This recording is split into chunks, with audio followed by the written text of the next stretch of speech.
తెలంగాణ ముఖ్యమంత్రి తమ్ముడు రేవంత్ రెడ్డి మాటలు వింటే ఏడ్పు వస్తుంది. మమ్మల్ని దొంగల్లా చూస్తున్నారు, మమ్మల్ని భిక్షగాల్లా చూస్తున్నారు.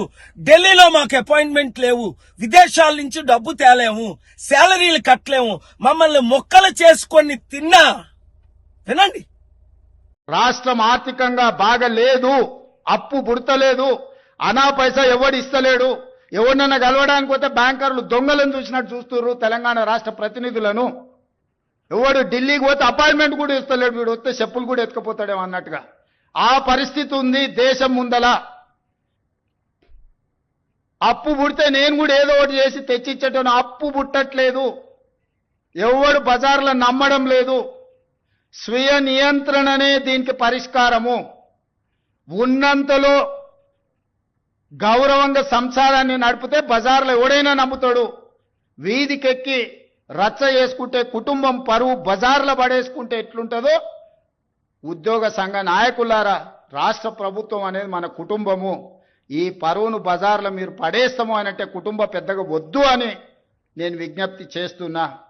విన్నారు కదా, నేను చెప్పాను.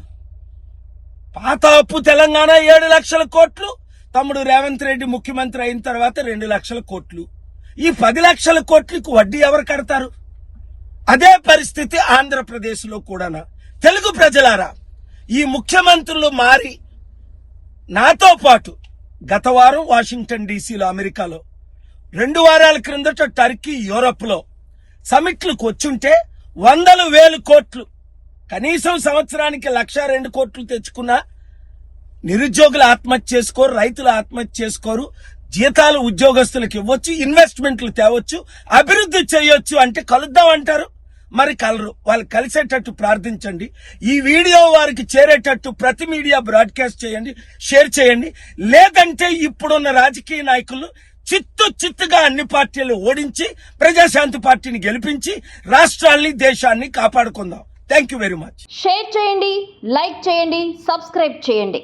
మరిన్ని వీడియోల కోసం బెల్ సింబల్ పై క్లిక్ చేయండి.